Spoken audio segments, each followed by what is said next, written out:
Welcome to Sacrilegious Discourse. For this is what the Sovereign Lord says. Why do you need prophets to tell people who you are and what you want? If you can justify everything that the God of the Bible has done, then you can justify any of your behavior. A lot of this mentality is trickling into what is now mainstream right-wing Christianity. I am capable of empathy greater than this God of the Bible. This is a Bible that they tell kids. This is the good Lord. This is the good book. He is fantasizing about murder, mass murder. Head over to sacrilegiousdiscourse.com right now to find out how to leave us a review or support us on Patreon.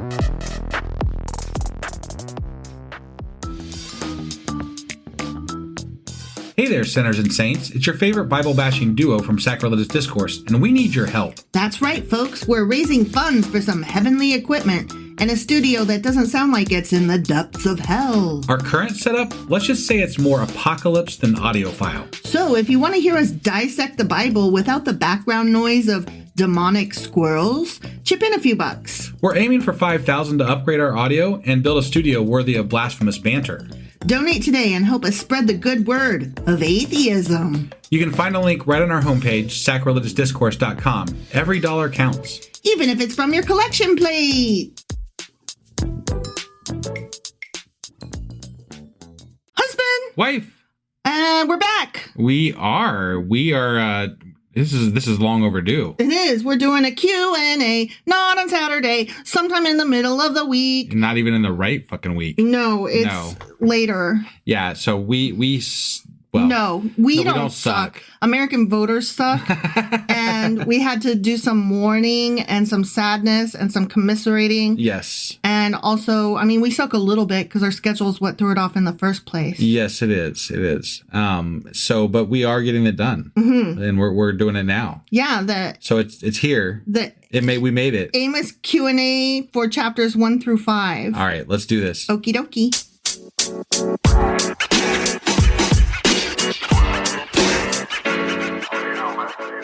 All right, let's cover us some questions. Okay. From Amos chapters 1 through 5. Sounds like a plan. Is it? I mean, it seems to be. Yeah. All right. So guess what? What? Amos means in Hebrew a burden.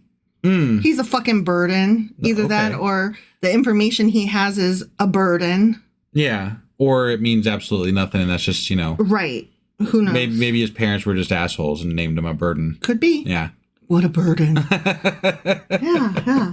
All right. So let us start with verse 1 of chapter 1. Okay. Yeah. The words of Amos, one of the shepherds of Tekoa. The vision he saw concerning Israel 2 years before the earthquake when Uzziah was king of Judah and Jeroboam, son of Joash, Jehoash was king of Israel. Okay. Remember, we were I remember the intro to the intro. Yeah, right? Yeah. So, dude was a shepherd, a sheep raiser of Tekoa, which is a small town of Judah, 6 miles southeast from Bethlehem. Okay. 12 miles from Jerusalem on the borders of the Great Desert. Okay? Got it. Sure. It was a region more fit for pastoral than for agricultural purposes. Okay. Mm-hmm. So he owned and tended flocks, and he collected sycamore figs. That's why he was a sycamore, whatever thing he was, dresser. Yeah. Okay. So that's what he did. All right. Okay. Amos dates his prophecy according to a local earthquake that was well known to his original readers, but is not mentioned in the biblical record. Oh, okay. So, because he says in 2 years before the earthquake. Yeah. That was part of the verse I just read. That's why I read it. Right. Yeah. So, we're like, the fuck? What are you talking about? What earthquake? Right. So in 2005, seismologist Nicholas Ambrazes reviewed the literature on historical earthquakes in Jerusalem, specifically the Amos earthquake. Okay. And he states that modern writers date the earthquake to 759 BCE and assign it to a magnitude of 8.2. Oh, damn. With an intensity in Jerusalem between 8 and 9. Wow. Yeah. That was a really strong earthquake. He believes that such an earthquake should have razed Jerusalem to the ground and states yet that there is no physical or textual evidence of this. So he's like, this is what they described, so this is what it should have been, and we are not seeing that. Okay. But be that as it may, some earthquake did occur. Obviously not as great as they thought it was, but scary enough that they described it much stronger than it was. Got it. And we know this because other literature of that time and other parts of the Bible from that time were like, as great as the earthquake. Oh. And this was such a scary thing that happened that you could even say it was an earthquake. Got it. Like, lots of literature, evoked that. Yeah. Like, as scary as an earthquake. Sure. Sure. Like, they just stuck it in there just to make sure to drive it home that that, whoa, this must be for real if it's as strong as an earthquake. Right. Remember that one earthquake? Yeah. Yeah, that's what they're talking about there. Okay. Uh-huh. So let's move on to verse 3 now. Okay. This is what the Lord says. For 3 sins of Damascus, even for 4, I will not relent. I have a question before we move on to this one. Okay, because this is really interesting. No, I got it. Okay, go. But did you look up, and are we going to describe what a sycamore dresser is? No. Okay, because I got the information. Do you want me to cover it real quick? Yes, I forgot that was a question. So yes, all right. Tell me about dressing a sycamore. The sycamore tree in the Bible is actually a type of fig tree, and it's native to the Middle East, and they needed a little help in the ripening process. So a sycamore dresser was someone who would make little cuts to help the figs grow. Oh, okay. So just for he the didn't record, just collect the figs; he also helped them ripen. With the ripening process. Wow. Yeah. Okay. Yeah. Cool. So that was. Good to know. We had the question. I wanted to make sure we talked about it. So we did, and I forgot about that. Yeah. Now go ahead and move along. Yeah. Sorry. To I just wanted to make sure that was covered. The 3 sins, even for 4. Yes. That was a big question. Yeah. All right. One thing I have to comment on there too. Yes. It was only the first couple 2 or 3 chapters that it's only the first 2 chapters I think that they did that 3 of 4 thing. And then it changed for that. I never heard of it again after that. Yeah. That's because some of this was maybe written by a different author. Right. That's kind of what I just thought I'd throw that out there as food for thought. Sure. Yeah. Sure. This didn't mean that Damascus only committed 3 sins and then God thought of a 4th sin, obviously. Okay. Right? Yeah. It just in case anybody thought that's not what it was. Right. It simply has the idea of sin upon sin upon sin and shows that the nation has done this again and again and again and can no longer escape punishment. Okay, that's the Bible explanation. Okay. Anyways. Sure. Okay. Yeah. The repetitive expression of 3 and 4 means repetition, abundance, and excess. A literary style that was used among ancient Greek and Latin poets. And so I copied down some examples, which I thought were so fucking fascinating, because I'm a literature geek, right? Sure, yeah. Okay, so from Ulysses, we have thrice happy Greeks and 4 times who were slain in Atreus' cause upon the Trojan plain. Huh. Okay, then we've got Virgil's Aeneid. I can never say it right. Damn it. I even looked it up to see how to pronounce it, but that was 3 days ago. Right, yeah. Who can keep track of 3 days ago? I can't. Yeah. So struck with unusual fright, the Trojan chief with lifted hands and eyes invokes relief, and thrice and 4 times happy those he cried that under lions' walls before their parents died. So this would indicate to me, possibly, that the first couple of chapters were not written by Amos or in that time frame. They were written by a Greek author at some other point, or at least reinterpreted and rewritten at some point. It was Greek and Latin poets who wrote in this style. So it was either a Greek or Latin poet, or it was somebody who appreciated Greek and Latin poetry. Right, but I'm betting that this Amos guy, if he was actually real, who was a herdsman and a sycamore dresser, was not a Greek and Latin poet also. Right. No, you're right. That's true. Just my guess. True. But, That tracks, yeah. I have one more example just because. Sure, yeah. Seneca's Hippolytus. Oh, thrice and 4 times happy were the men whom hate devoured, and fraud, hard pressing on, gave us as a prey to death. Oh, yeah, that's it. That was it. Sorry. I was like, wait, what? That's not part of the poem. Got it. Okay. Yeah. So I just thought those were neat. Yeah. Yeah. So that answers that question. Sure. What the fuck is this 3 and 4? It's a poetry thing. It's a poetry thing. Yeah. Yeah. So under the kings Hazael and Ben-Hadad, Syria, whose capital was Damascus, tortured and butchered its victims by the most brutal of methods. So Syria is condemned to destruction and captivity due to its unrestrained cruelty. Got it. Remember, that's what these first chapters were about, is God yelling at all of these different nations. Right. Right? Yep. So verse 6 reads, "This is what the Lord says, for 3 sins of Gaza, even for 4, I will not relent." So remember, we're traveling through all of these different nations. Right. And that's why he's using this particular style of phrase as he's yelling at all these different nations. Okay.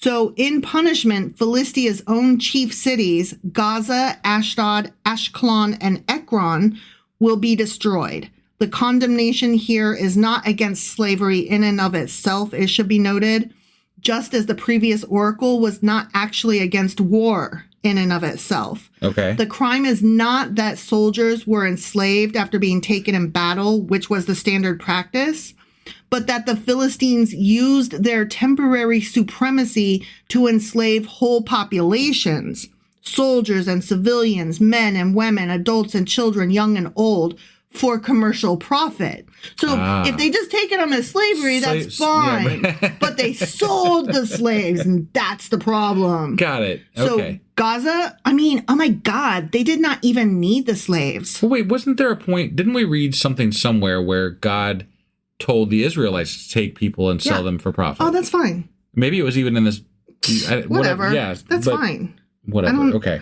I don't know why you would ever criticize anything God did. Well, everything God did is beautiful. Kind of the whole point of this, isn't it? His butthole does not stink. Doesn't it? No. We should ask Moses, because Moses was like, he showed him his backside. Mm-hmm. Yeah. Yeah. Anyway, Gaza did not even need the slaves, but they were like, whatever, we like slavery and it's awesome.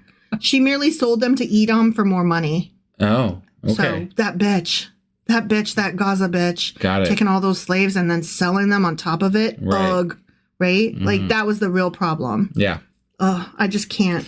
Right. Anyway, Tyre, we can never remember which one it is. Right. Of Lebanon, a Phoenician city to the north of Israel and the leading commercial center of the region, would also be conquered and burnt to the ground. It deceived its treaty partners and bought and sold slaves as it would any other merchandise. Okay. So they were horrible as well. The people of Edom descended from Esau, the brother of Jacob, later named Israel. So in this way, the Lord could speak of the people of Edom as brother to the God of people. To the brother to the people of God. Got it. In that they shared common ancestors in Abraham and Isaac. Right? Uh-huh. So Edom is condemned for savagery, attacking Israel without any thought for the blood relation between the two nations. So it's not that Edom attacked them, it's that it attacked them even though they were brothers. If it had just been some random nation that attacked them, well, that's obviously fine. Just for the record, it is Tyre. Tiresome. Yeah. Tired of me pronouncing it wrong. Swing tire. Wife Tyre. is doing a mental trick on the air. Yes. Yeah. I'm like, Tyre. It's Tyre, you Dumbo. Tyre. It probably, I might remember. It could help. Right. We'll see.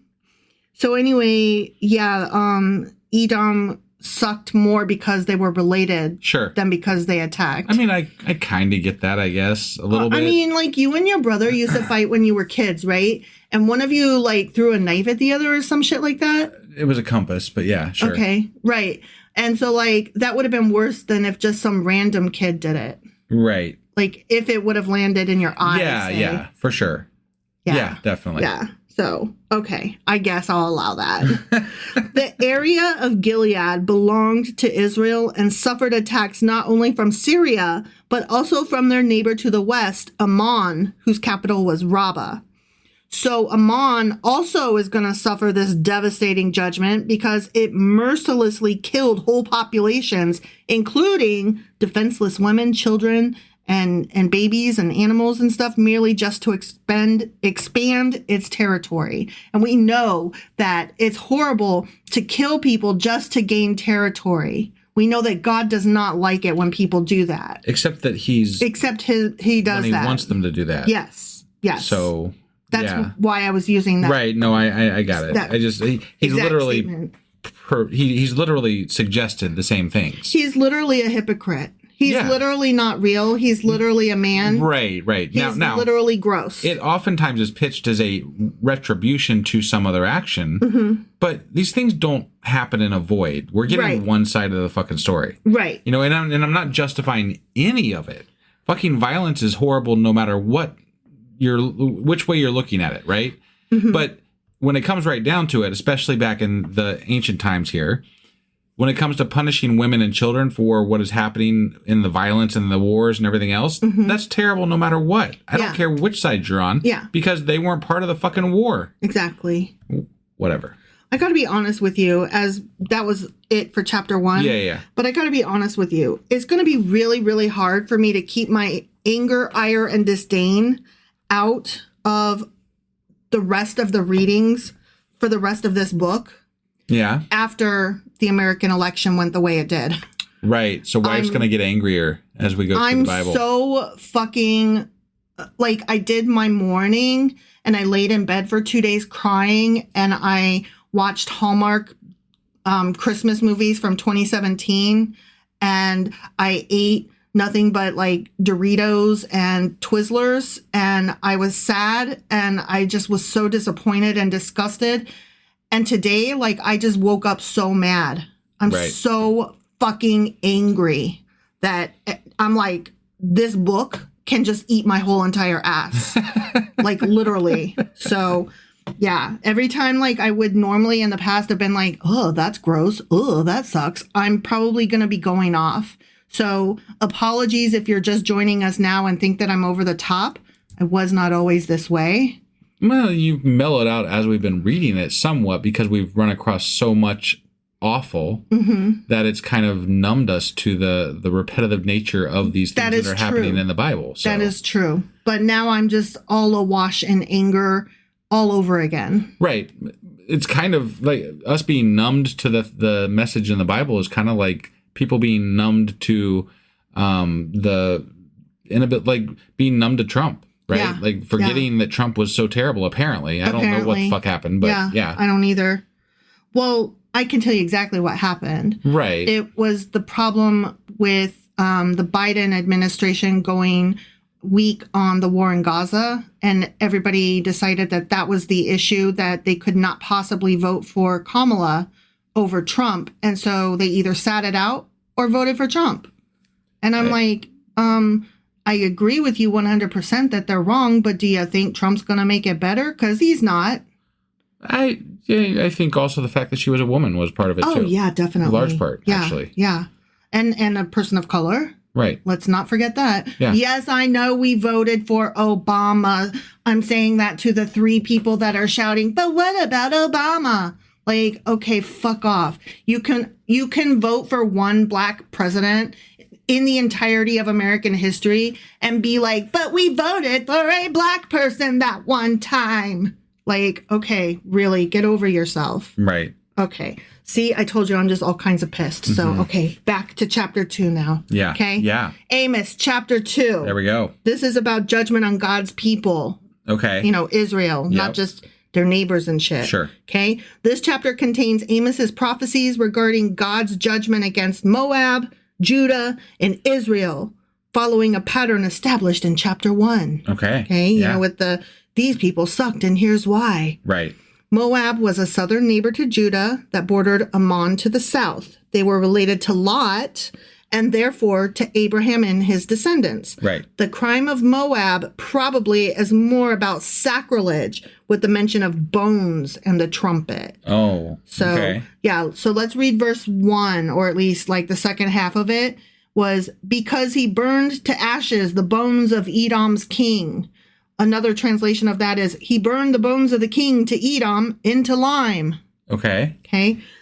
This profane treatment of the corpse by the Moabite people is not mentioned in any historical documents. So some historical commentators think that Amos wants to show that, quote, the sympathy of God extends beyond the covenant of people and that his people, and that he punishes wrongs inflicted even on the heathen nations. Oh, okay. So he's like, you didn't just hurt my people. You did something mean to these people that I actually hate, but They're related to my people, so I'm going to be mad on their behalf for just a minute. Okay. Just a minute. Sure. Okay. Yeah. So that's what people are trying to say is why God's like, I can't even believe you did that to Moab. Oh. Got it. Okay. Yeah. So the 6 nations previously mentioned did not have God's law. So they're not condemned by that law. They are condemned for ignoring the knowledge of right and wrong. So they're not in trouble for not being God's people. They're in trouble for, like I said, doing the slavery and the selling of the slaves. Right, the bad shit. Yeah, yeah. As deemed by the Bible and God. Sure. Right. Their inhumanity and cruelty are inexcusable. That's, okay. So I had to write that because that's what it said, but I'm like, are they? I don't know. You guys seem pretty fucking inexcusable yourself. So can I really say that what they did back to you was inexcusable? Like, right. I think all of you are fucking inexcusable if I'm being honest. Sure. Yeah, I mean, there's a lot of things that are, as retribution said, that they have done, that the Israelites have done to other people that are pretty inexcusable in my eyes. Yeah, so. That's what I'm saying. Like, oh, were they mean to you back? Right, yeah. Oh, sucks to suck, doesn't it? But see, here's the problem. Judah did have God's law. Womp womp. Yeah. It is condemned for disobeying that law and going its own way. Some historians suggest that this oracle may have been a later addition to the text. Okay. So there we go. Yeah. Okay. So verse 7, the second half reads, Father and son used the same girl and so profane my holy name. They fucked the same whore. You. Got it. Yeah. This probably speaks of father and son using the same ritual idolatrous prostitute. So they didn't go there apparently at the same time. They both went there at separate times doing their like ritual things. Okay. And the same whore may or may not have serviced them. Got it. Because she was a temple prostitute. Sure. Okay. I got it.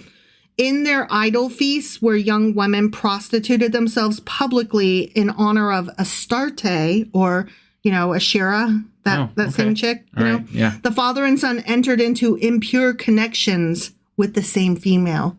Okay. Impure connections. Yeah, they fucked the same whore. That's a really pretty way of saying that. So. Impure connections. Yeah. Both of their penises did enter the same vaginal hole. Some say that Trump had impure connections with Stormy Daniels. So I'm just saying. Stormy Daniels says that he did, and I believe her. Because let's be honest, like, who's going to on purpose claim, yeah, I fucked that twat? Ew, he's so gross. I would never, right? Like, I would not on purpose say that unless it was absolutely true and I had to. Right. Like, you were talking about Stormy Daniels saying that she had sex why with would she Trump. lie, right? Yeah. It's not like she was happy about it. Right. Like, he's gross. Right. And E. Jean Carroll, like, yeah, I'm so excited to say that I got raped. And I'm really super excited that the rapist was him. Like, I cannot wait to bring him down in this fashion and, to have everybody look at me this way. Like, fuck off. Believe women, you assholes. Right. Okay, sorry. Judges and officials favor those who bribe them, and the result is that the poor and the innocent receive unjust treatment. The rich lend to the poor, then take them as slaves when they cannot repay their debts, even though the debt may be as little as the price of a pair of sandals. Oh, wow. Yeah. So they're taking advantage of poor people. Right. Which, I mean, that seems to have been the case throughout history. I was going to say, are we talking about 2024? Shout out to the, current day. Yeah. The wealthy seize the clothes of the poor as guarantees for the repayment of the debts that the poor cannot pay, even though the law of Moses prohibited the seizure of clothes and other essential items as guarantees. I see. So, clearly they weren't reading the Torah. Right. But since the wealthy have no desire to wear the clothes of the poor because, ew, right? Yeah, poor clothes, right? Poor clothes, ugh. They find an alternate use for them. And this is where I was telling you, I bet I know what they did with it. Okay. Yes, they spread them out beside the altars to make beds where they would engage in sexual rites with the religious prostitutes. Wow. And the poor people are like, I don't even want that shit back, man. Right? Like, it smells like fuck. Like, please, no. The religious feasts became drinking parties, but again, the wine comes from people who have been exploited. Okay. Corrupt officials place unjust fines on poor people such as farmers. And of course, then when the farmers are unable to pay their fines, the officials seize their wine as payment to use at these fuckfest parties. Whee! Isn't that fun? Right. God had richly blessed the people of Israel, bringing them out of slavery, destroying the former inhabitants of Canaan, and giving them a prosperous land to dwell in. And he wants you to remember it for eternity with all strings attached. Right, right. He gave them prophets and Nazarites for their spiritual upbuilding, but the people rejected both. Yeah. You know, thousands of years later. Sure. Well, I mean, they rejected the ideas pretty much all the way through so far. Yeah. But again, we've questioned the delivery method too, because we're like, I don't think that this was real clear to people. It wasn't. God was a very bad distribution person. Because he wasn't actually doing it. And it was he's still being very bad at it. Right. And quite honestly, I've seen the people that are shouting and spouting his words. And if this is the best he can do, I'm vastly disappointed. But let's be honest, there ain't no such thing as God. Right. No, it's God is merely a tool to produce a message that you want to produce and put people in fear of not obeying that message. Right? That's all it's been. That's all it was. It's all it ever will be. And it's all it is today. Yeah. That's fun. That's the whole purpose. And we were talking about on our special for the about Trump getting elected, about how, the messaging of even politics with regard to the MAGA, movement especially, is very much, it's equivalent to the messaging from the Bible and Christianity. Yeah. It's a fear-based message that gets people to toe the line because they're scared of some hypothetical consequence in the afterlife or in life or whatever. And it's ridiculous. Yeah, I agree. The vow of the Nazarite is described in Numbers chapter 6 and was used to express a special desire to draw close to God and to separate from the comforts and pleasures of this world. Under the Nazarite vow, a man would eat or drink nothing from the grapevine, so no alcohol, right? No wine. He would not cut his hair, and he would not go anywhere near a dead carcass. Right. So, and there was a lot of rules around that, I remember, too. Like there are some exceptions, sort of, sometimes, occasionally. But you have to then only go... Only for, family members, but then you have to, You have to go cleanse yourself, and it's like a whole process. Yeah. So better be worth it. Right. All right, so let's read verse 10. I brought your ass up out of Egypt and led you 40 years in the fucking wilderness to give you the land of the Amorites. Except that history shows that probably didn't actually happen. Well, it wasn't the 40 years so much as the Exodus itself. Right. No, that's what I'm saying. Yeah. That it never didn't happen. Right. Yeah. It didn't. Anyway. Yeah. Amos here, when he was talking about the land of the Amorites, he's talking about the whole land of Canaan, as the Amorites were the principal nation of Canaan. Sure. So and then, that's what that was. The Israelites were like, we want that land. And then God told them that they could have it, so they did. Sure. I guess, sort of. Right.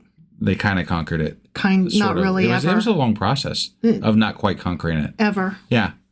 So then let's move on to verse 13. Now then, I will crush you as a cart crushes when loaded with grain.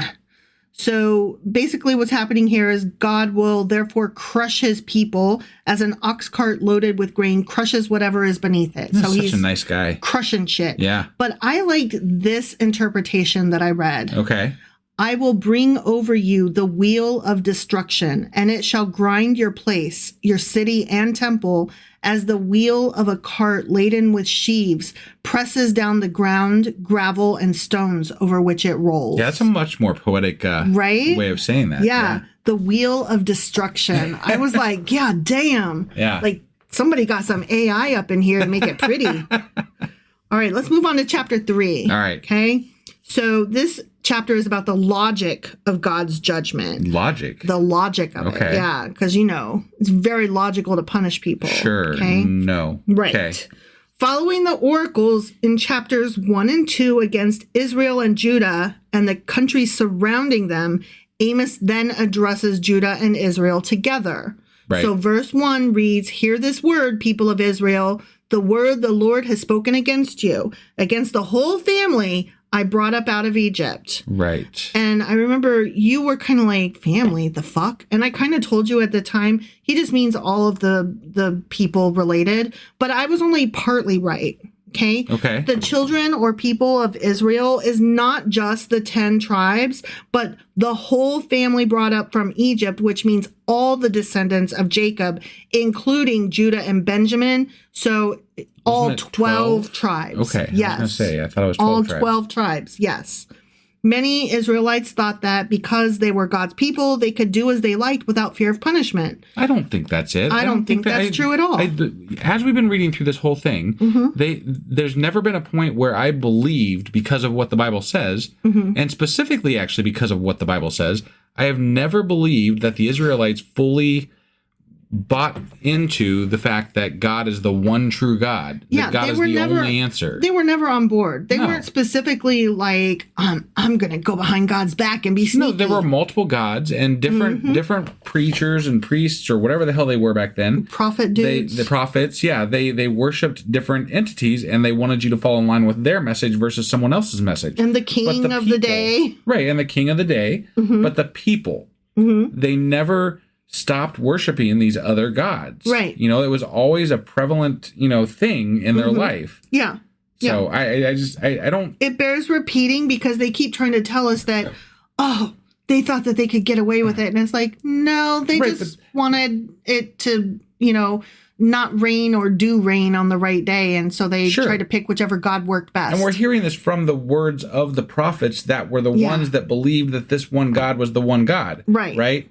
But that doesn't account for the ideas of the rest of their society. Right. At all. Which clearly, they never took. Because you prophety guys that wrote this down, you keep talking about how, these people, am I right? And it's like, these people, am I right, that never, ever believed you ever? I'm not going to say it never took. Because obviously we have Judaism and we have Christianity. Sure. Right? So I think it did start becoming more and more prevalent. But this is an older book. We can tell by the way it's written, what they're writing about, who they're talking to, because they're talking to the other tribes of Israel still, right? So back in those days, for sure, there was not a consensus as to which gods were the correct gods to worship based on what we have read. There was a lot of gods from in every book of the Bible that we've read. There's been multiple gods that these people are bouncing between because they don't know which one is the correct God. Right. And they don't know which human being to believe is telling them this is the correct God. Yeah. Right? Because there's so many different people pitching different gods that it's hard to tell. Their fucking temples had worship centers for multiple gods. Right. Right? Like it wasn't something that the general populace was able to discern right from wrong. And I think it's unfair to say you should know better because they don't know better. Why should they know better? Right. Yeah. You're saying they should know better because you think you know better. Right. That's the only reasoning you have. And it makes me angry because it's a lot of the same reasons that you get from a Christian apologist today. Like, you should know God because I know God. I'm like, well, fuck off. Right. That doesn't mean shit to me, man. Like, I don't even like you. Why? Right, why am I going to believe you? You're stupid. Honestly, God should get a better messenger.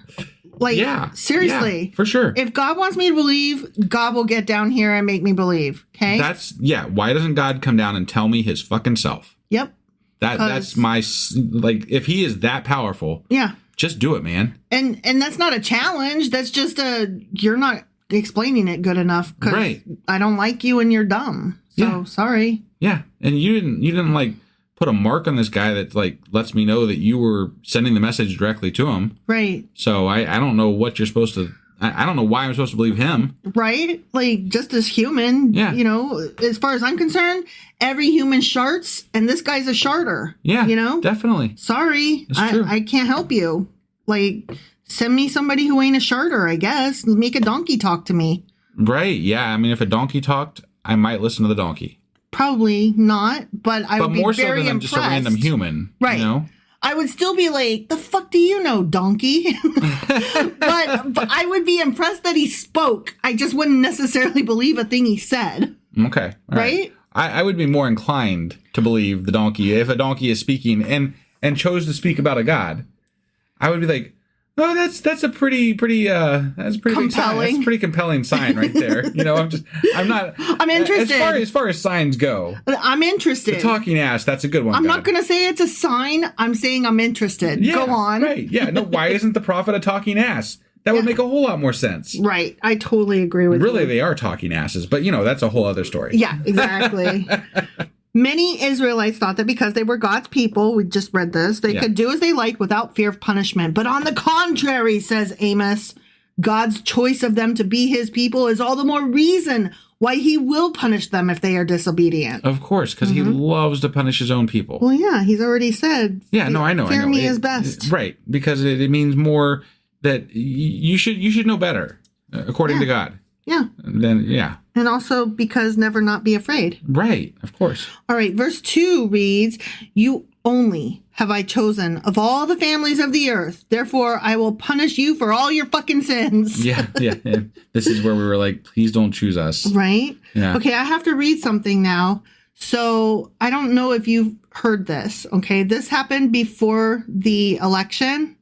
At a rally for Donald Trump last week in Duluth, Georgia, disgraced former Fox News host Tucker Carlson had some really fucking creepy things to say about punishment that I thought fit right here. Okay. Because we're talking about punish you for your sins. Sure. So, okay, well, the fact that you're not like, oh, yeah, I know what you're talking about means that you haven't heard this. No, I haven't heard this. You're going to love it. Am I? Mm-hmm. Yeah, I'm going to love it, huh? Yeah. Oh, okay. Yeah. You can tell by my tone, I don't like that fucker. No. Okay. No. All right. All right. So I'm being Tucker now. I'm quoting what he said. Sure. Okay. All right. Verbatim. Yeah. This is not me summarizing. I got it. Okay. Yep. If you allow a baby to smear poop on the walls, or a 14-year-old to light a joint at the breakfast table, or if you allow your hormone-addled 15-year-old daughter to slam the door of her bedroom and give you the finger, you're going to get more of it.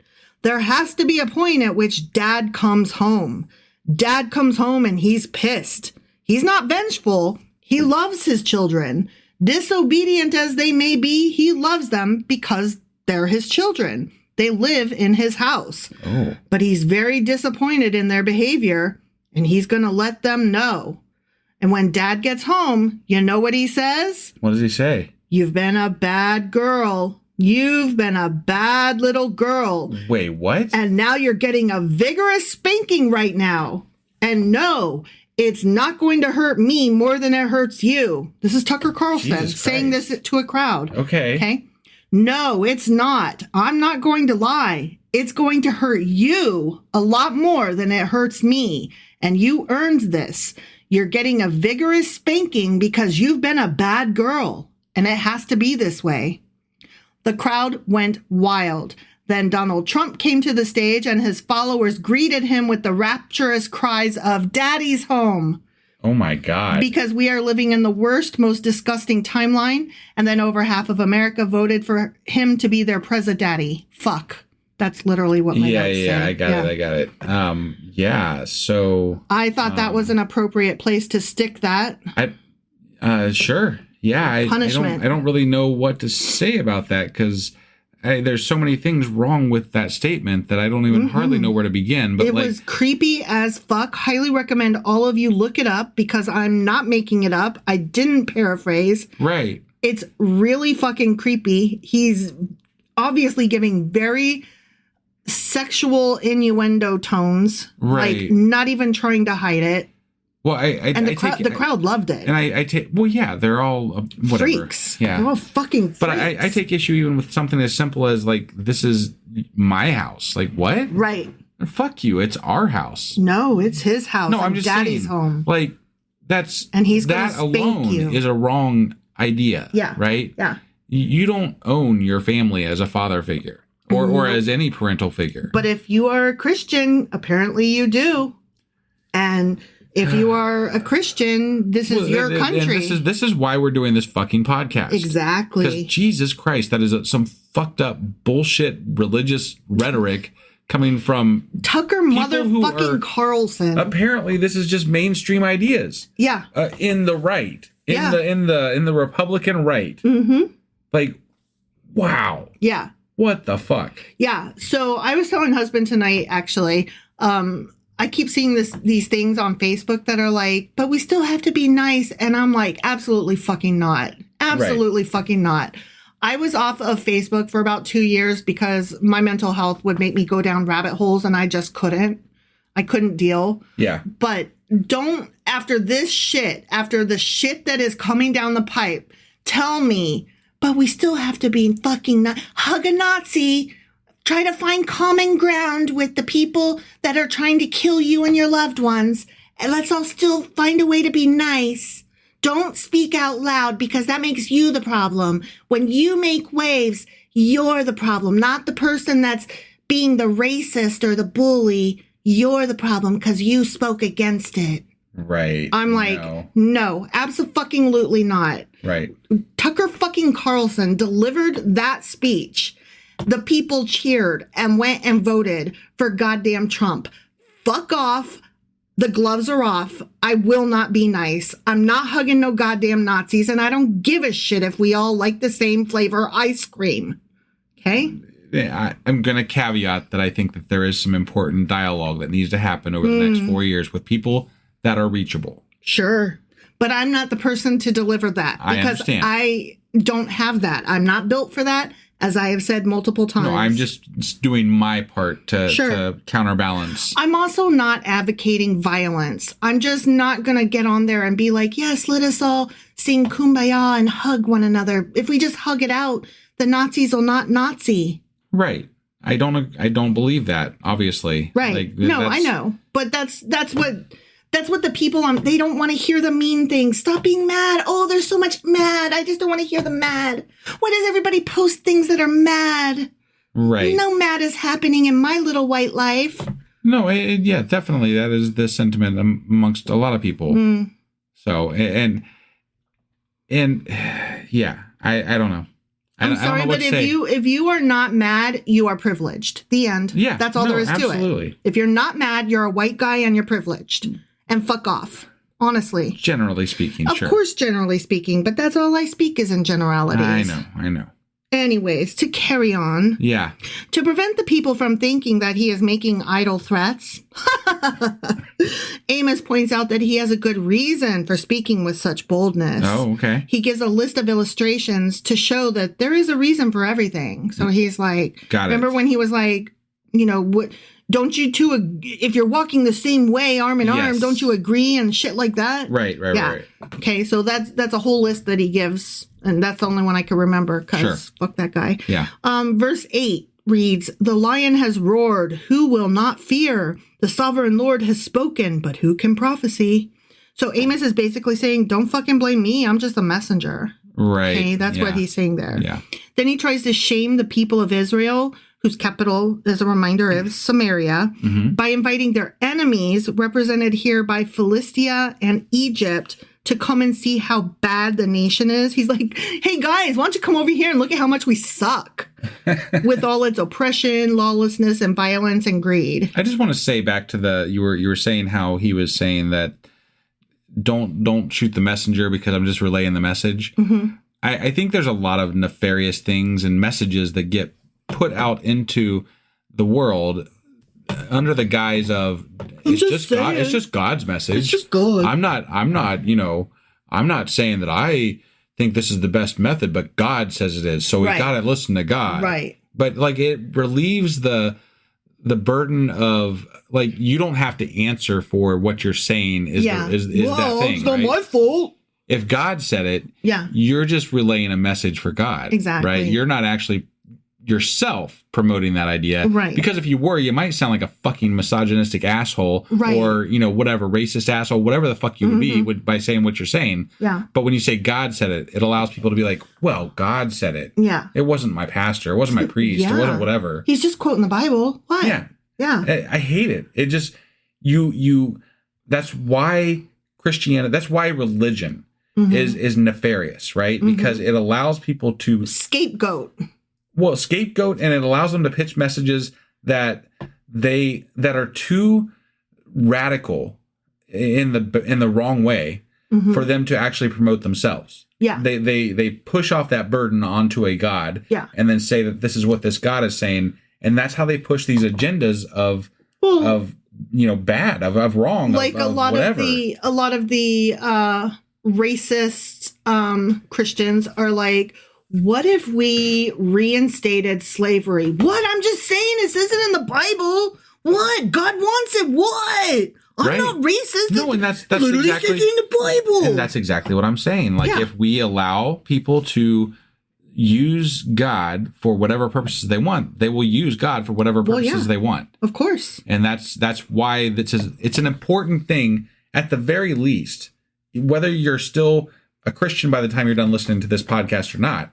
Mm-hmm. It's important to point out the wrong and the fallacies and the contradictions in this Bible, and say them with, emphasize those wrong things. Yeah. Because if we don't, someone is going to use them against us. Mm-hmm. Someone is going to use them for evil. Someone is going to use them to influence people in a way that there may be no coming back from for hundreds, thousands of years. Right. Right. These are important things to understand and grasp as humans, that this is not a God saying these things. Right. Whether you believe in God or not, you cannot, if you are a decent human being, believe that slavery is okay because the Bible said so. Right. Right. Like, that is not okay. Yeah. And there's so many things that could be pitched as okay through the Bible's messaging that are not okay. And it just has to be said. It has to be understood. You have to at least stop there. Right. Like, we're going into a period in our political history here that things might get really shitty. Mm-hmm. We have to stop this somewhere. Right. Somewhere. Mm-hmm. And part of that is understanding where these messages are coming from.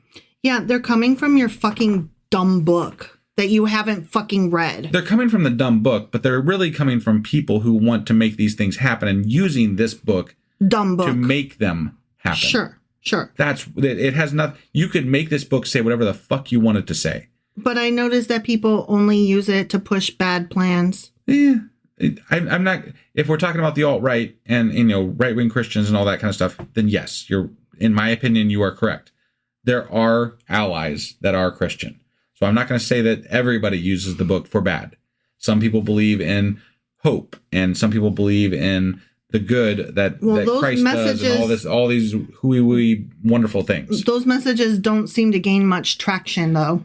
It seems that way, and I will say that the ugly side of Christianity is much more vocal. Well, considering that Trump didn't just win the Electoral College, but actually won the goddamn popular vote. No, I know. I'm going to say majority of Americans, at least, seem to be really taken with the idea of what the Bible is pushing. Sure. So. No, I hear you. I do. Sorry, I might be a little bit still pissed and cynical and angry. Let's move on to verse 12. Yes, let's do that. Okay. This is what the Lord says.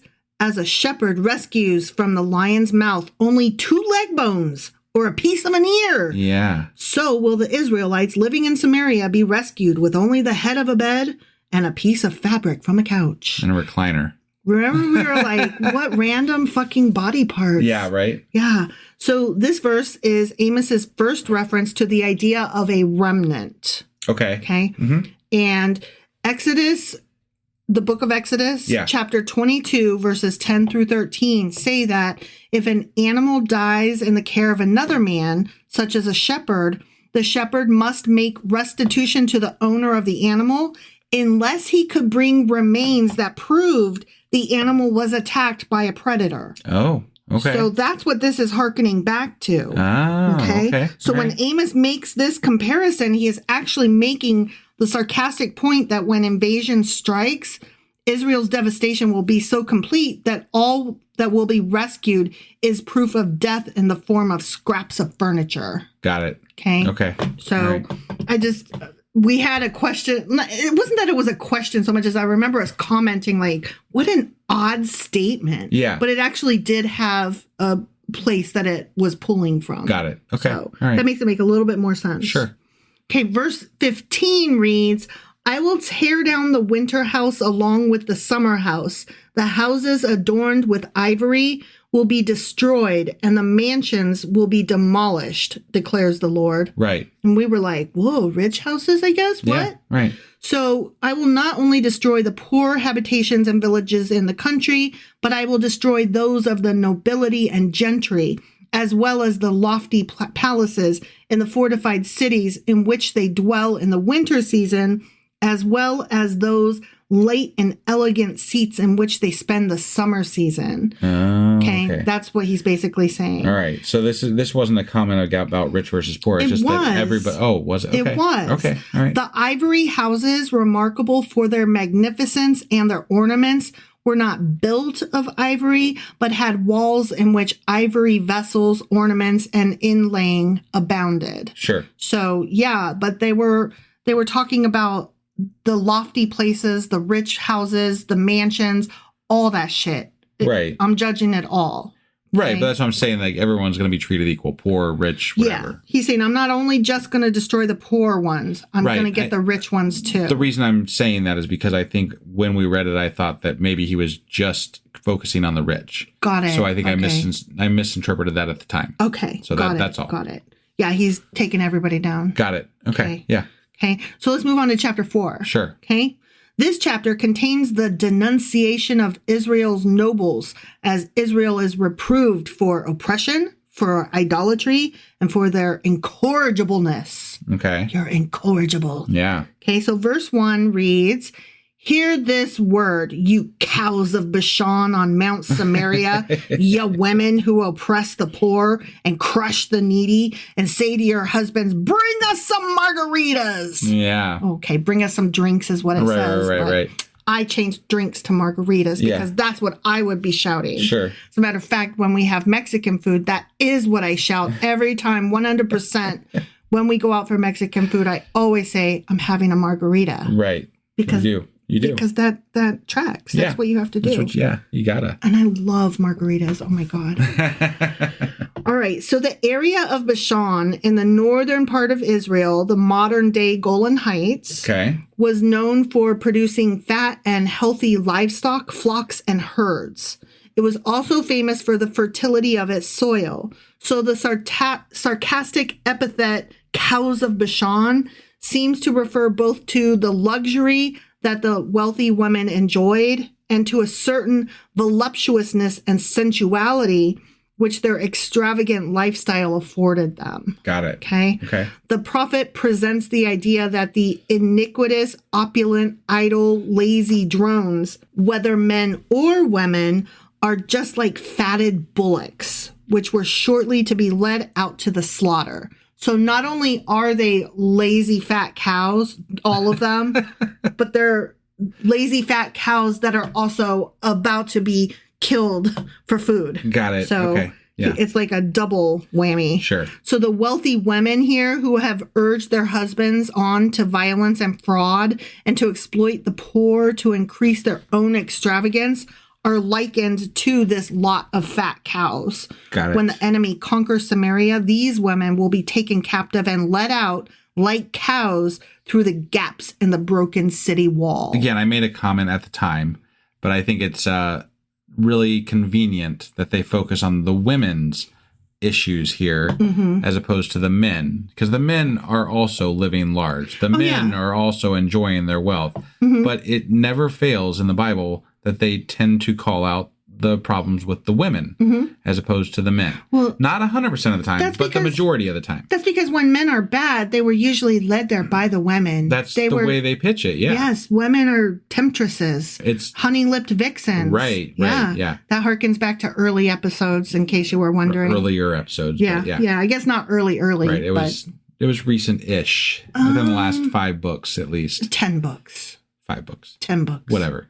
So not at the beginning. Not the beginning. I'll give you that. Yeah.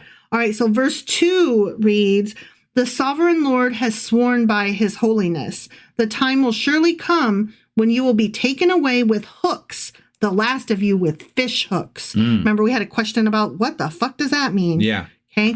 So when the Assyrians massacred and exiled a conquered community, they led the captives away on journeys of hundreds of miles, with the captives naked and attached together with the system of strings and fish hooks pierced through their lower lip. Oh, that's horrible. So this is saying that God will make sure that they were led in this humiliating manner through the broken walls of their conquered cities. Ugh.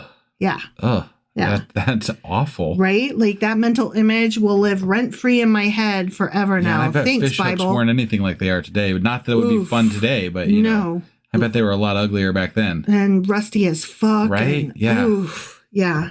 Like, God, people are so nasty. Not a happy thought. Like, okay, so you're walking around in the apocalypse. Does it even occur to you when you pick up a sharp object, hey, I think I'll pierce this through somebody's fucking lip?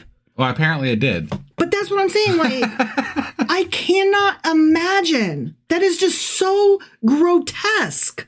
Yeah, no, I agree. I don't understand it. I'm like, ew, I don't want that in my lip. I couldn't imagine putting it in somebody else's lip. Right. Ew. Ugh. Yeah. All right. Verse 3 reads, you will each go straight out through breaches in the wall, and you will be cast out toward Harmon, declares the Lord. So continuing with the fish hook metaphor. Yeah. Metaphor. Was it a metaphor? I don't think so. It doesn't sound like it. You will be caught by the hooks or by the nets.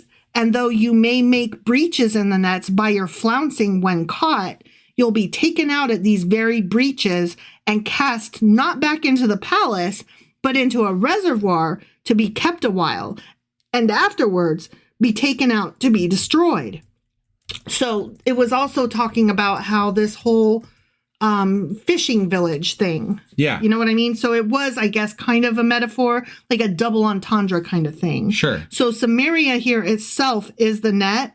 Your adversaries shall besiege it and make breaches in its walls. At those breaches you will endeavor to make your escape, but you'll be caught and led into captivity where most of you will be destroyed. Got it. Okay. So, and just I did a quick bit of research because I know we had a question about Harmon, and I was curious about the if that related to like a fishing village, because they were talking about fishing hooks and everything. Yeah. Which obviously we've already covered why there was fishing hooks, so that wasn't it. No, that's okay. But for what I came up with here is that it is possibly, there's a couple of different things, or a few different things. It's possibly symbolic. And it might be symbolic of a far-off land or a land of destruction. Okay. It also could be just corrupted text. So, like, it could be somebody just misinterpreted the name. Awesome. But it's not, like, no one can relate this to an actual place, apparently. Oh. But it could also be an actual place that just has been lost to time. Got it. So, those, just throwing that out there because I did have a question about that when we were going through. So, that's all. Yeah. Well, in words of cutting irony, Amos calls the people to the places of worship, encouraging them to continue their zealous but unspiritual religious exercises. Like, remember, he was being like so sarcastic, like, go ahead, bring them, right. Do your thing, do it 3 times. I don't care. Yeah, cool, go. So the more that they do so, the more they will increase their sin. They are corrupt, immoral, ungodly, greedy, lawless, and violent, yet they love to make a show of their religious zeal.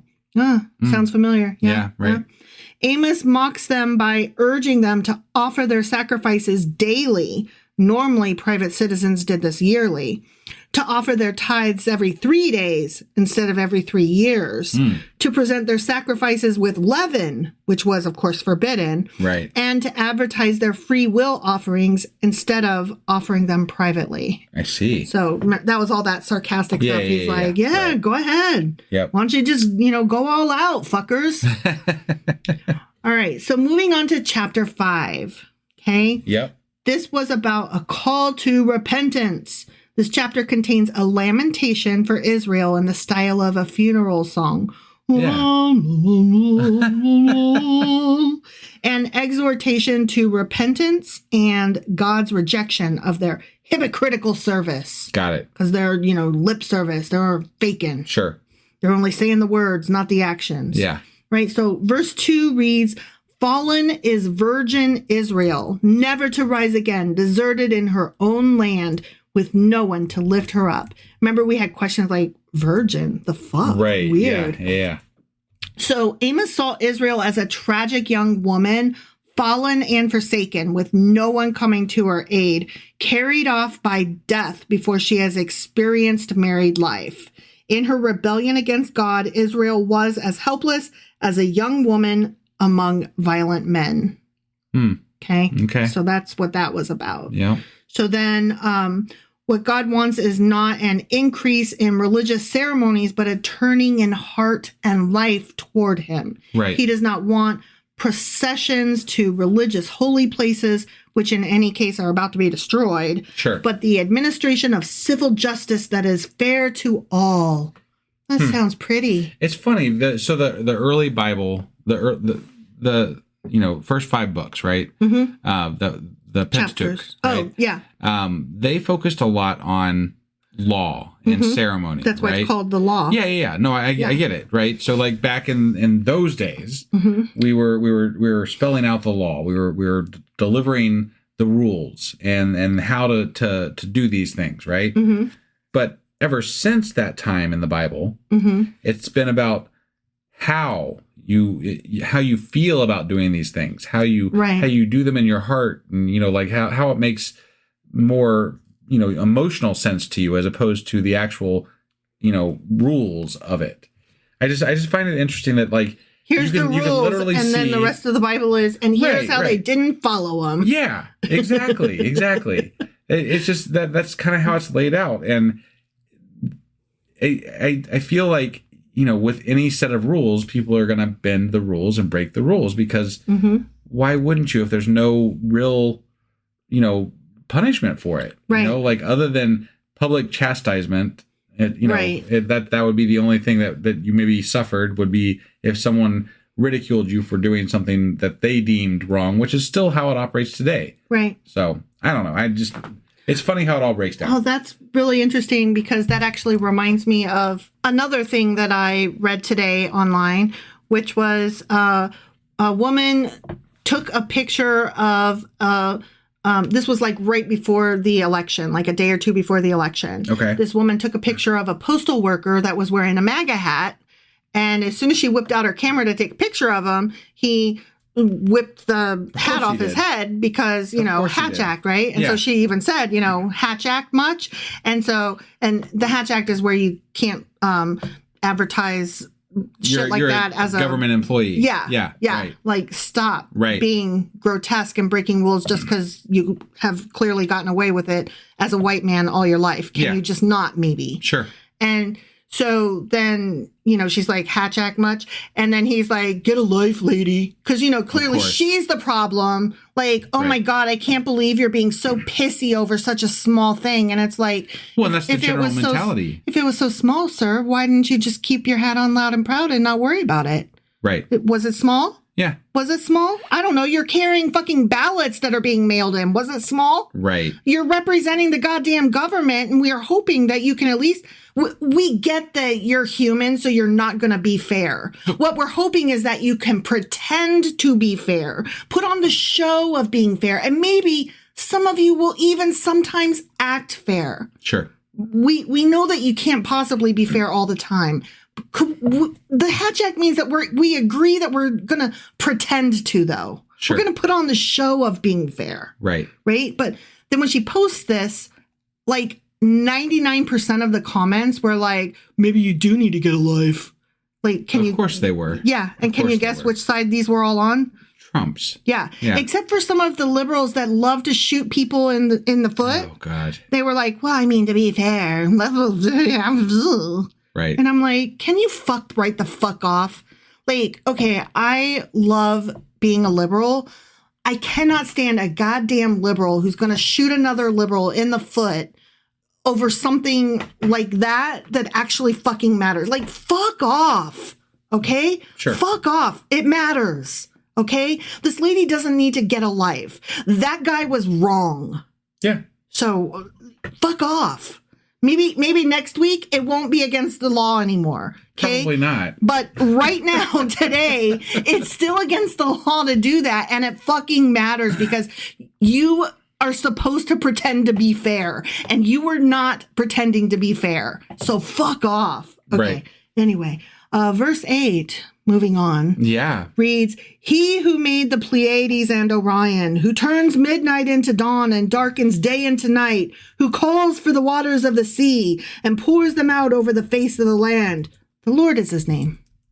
Yeah. Did you look up about the constellations? Yeah, I did. And apparently those folks named it all a long time ago. They knew about that shit. Oh, okay. Yeah. So I'm going to read you a little bit of background about this, okay? Yeah. So the Pleiades is an open star cluster, also known as the Seven Sisters, located in the northwest of the constellation Taurus. The name Pleiades comes from ancient Greek. As I thought. Yeah. It probably derives from the root to sail because of the cluster's importance in marking the sailing season in the Mediterranean Sea. Okay. In classical Greek mythology, the name was used for 7 divine sisters called the Pleiades. In time, the name was said to be derived from that of a mythical mother, Pleione, effectively meaning daughters of Pleione. Well, and that constellation is still affectionately known as the Seven Sisters. Mm-hmm. So yeah. So, but that was known way back. Like the ancient Greeks were the ones who put this wording, this belief system out there. So it's no surprise that it shows up in the Bible. Sure. The earliest known depiction of the Pleiades is likely a northern German Bronze Age artifact known as the Nebraska Sky Disk, dated to approximately 1600 BCE. Okay. Right? Cool. Right. Yeah. The Babylonian star catalogs name the Pleiades Mul, capital M-U-L. Okay. Which means stars, or literally star. And they had the list of stars along the ecliptic, reflecting the fact that they were close to the point of the vernal equinox around the 23rd century BCE. The ancient Egyptians may have used the names followers and Ennead in the prognosis texts of the calendar of lucky and unlucky days. Okay. Apparently that's a document that exists, or whatever you call their papyrus things. Right. So some Greek astronomers consider them to be a distinct constellation, and they are mentioned by Hesiod's Works and Days, Homer's Iliad and Odyssey, and the Geoponica. Okay. The Pleiades was the most well-known quote-unquote star among pre-Islamic Arabs, and so is often referred to simply as the star. Okay. Pleiades and Orion are mentioned in the book of Job even, which I don't know why we overlooked that, because we've already read the book of Job. But in verses 31 and 32, it reads, "Can you bind the chains of the Pleiades? Can you loosen Orion's belt? Can you bring forth the constellations in their seasons, or lead out the bear with its cubs?" Only a few stars and constellations are named individually in the Hebrew Bible, and their identification is not certain. The clearest references include Orion as a giant angel, the Pleiades, Aldebaran, Arcturus, or Sirius, the Hyades, which are the Pleiades' sisters, like it's a sister constellation. Sure. So the Hyades, Arcturus, or even the evening star, which is Venus when seen at dusk, or Ursa Major and Ursa Minor. So just to throw this out there too, apparently the Greek names for those constellations were not actually used in the Bible. They were Hebrew names. Orion was called Kessel. Okay. And Pleiades is called Chema. Okay. So I just thought I'd throw that in there real quick, because I was kind of, part of my curiosity was the actual word choice. Yeah, because it was Greek wording for the, like in the Bible, which, Greek origins anyway. So when you said the Kessel, is that? Kessel. Kessel. Yeah. I think I read also that was where Charon also had a similar base word from that or something, that they were related. Okay. I thought I read that. It could be right, yeah. So aside from Earth, only 2 planets are named in the Hebrew Bible, and that would be Saturn and Venus. Interesting. Right? Yeah. All right. So when corrupt people are accused by the poor of being dishonest, they respond with increased hatred and cruelty. Of course they moving do. on now. Yeah. They use their power to force the poor into greater hardship. Then, with the money they have dishonestly gained, they build bigger and more luxurious houses and gardens. Yeah. They are able to do all this without fear of opposition because they bribe government officials and no one dares to speak out against them. Sounds so relevant, doesn't it? It really does, Yeah. because I read that part of not Project 2025. What was President Dudah's like his Project 45 or whatever that he called it after himself? Sure. Yeah. Part of his plan specifically is that he's going to illegalize homelessness across the country. And he's going to say you have a choice between incarceration or these tent cities that they're going to set up on federal lands. Yeah. What? Yeah. And in these tent cities, you will receive, I forget what all it was, but you'll receive basically some kind of retraining program and perhaps sterilization and stuff. Oh, shit. Yeah. But healthcare, though. What?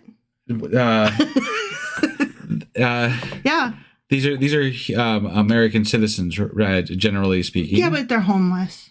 Okay. They are obviously in the wrong for having had bad luck fall upon them. Again, there's so many things that if they happen, I swear it's just not.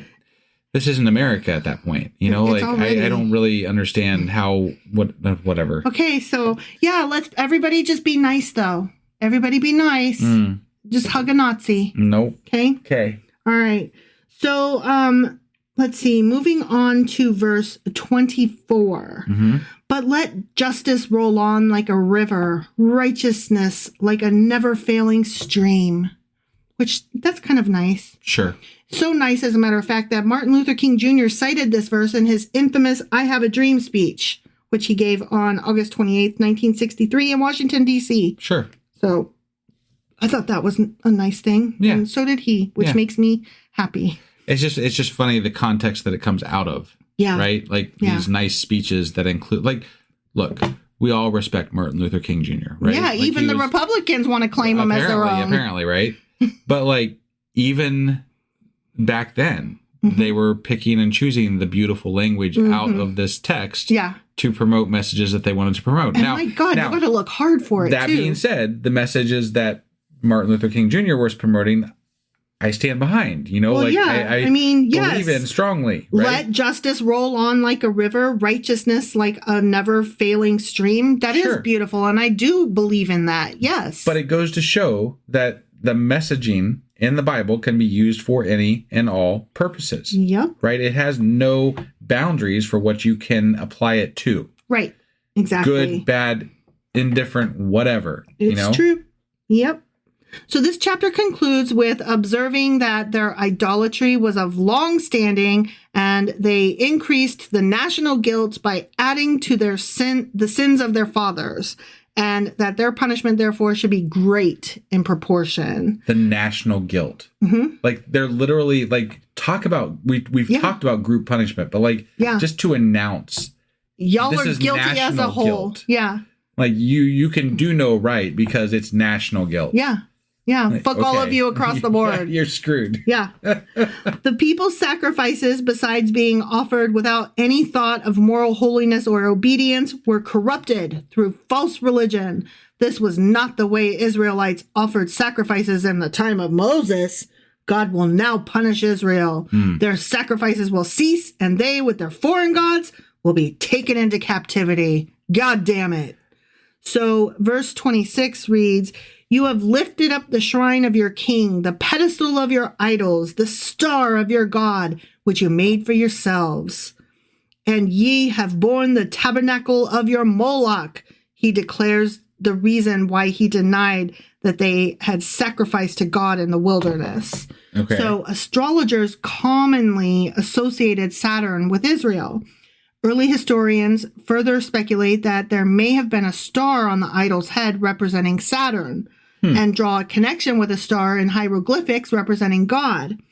The idols or images were carried in portable tents, tabernacles, chests, shrines, or altars of Venus and or Diana. These were small chapels, generally gilded and ornamented with flowers and in other ways intended to hold a small idol when processions were made and to be carried or driven about with it. Such shrines were used by the Egyptians, hence Egypt was likely the source of this idolatry. Got it. So remember when he was like saying that y'all did not sacrifice to me in the wilderness? Sure. That's because they were literally carrying him around. Got it. So that was the sacrifice. Oh, okay. And okay. yeah, that's what he's saying. Like, that's how all that tied together. Got it. So. Okay. Cool. Yeah. So that's all I have. Got it. Well, that I think sums up our Q&A for today. For chapters 1 through 5 of Amos. Yep. And I will be getting the weekly wrap up out here shortly. Which will be 1 week worth of material, but 2 weeks worth of days. Yes. Now, that being said, we have a special episode that we did yesterday or the day before for the Trump thing, which I'm going to put on next week's election, whatever. Right. Which I'm going to put on next week's Q&A. Really? Or next week's wrap up. Because we already have 2 specials that we missed for this Q&A from the last time. Because we've gone so long without finishing so we'll have 2 in this weekly wrap up, and then we'll have 2 in the next weekly wrap up? Yes. Okay. Got it. Yes. All right. Well, we'll see you next time then. Whenever that may be. Right. Bye.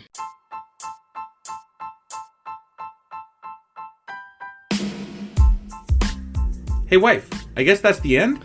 But husband, that's just sad. It doesn't have to be. We are on lots of social media platforms like Twitter. Our handle there is sacrilegious_D. For D's nuts. Oh my God. Stop doing that. Anyway, we're also on Facebook, Instagram, and Pinterest. There's a link to all of our social media sites at our website. Ooh, we have a website? Yeah, it's sacrilegiousdiscourse.com, where you can also find a link to our merch shop. We have a merch shop? Yep, we have podcast-themed clothing, mugs, notebooks, and more, as well as an atheist and science-themed products. Wow, our fans should really go check that out right now. Definitely. They can get in touch with us by sending an email to sacrilegiousdiscourse@gmail.com. But before they do that, we could really use some help. Oh yeah? With what? Well, it's not free running the podcast, and we need some financial support in order to get better equipment, which will free up time so we can concentrate on our podcast and our fans. Okay, so what should they do? Head over to patreon.com/sacrilegiousdiscourse and sign up as a contributor on our podcast.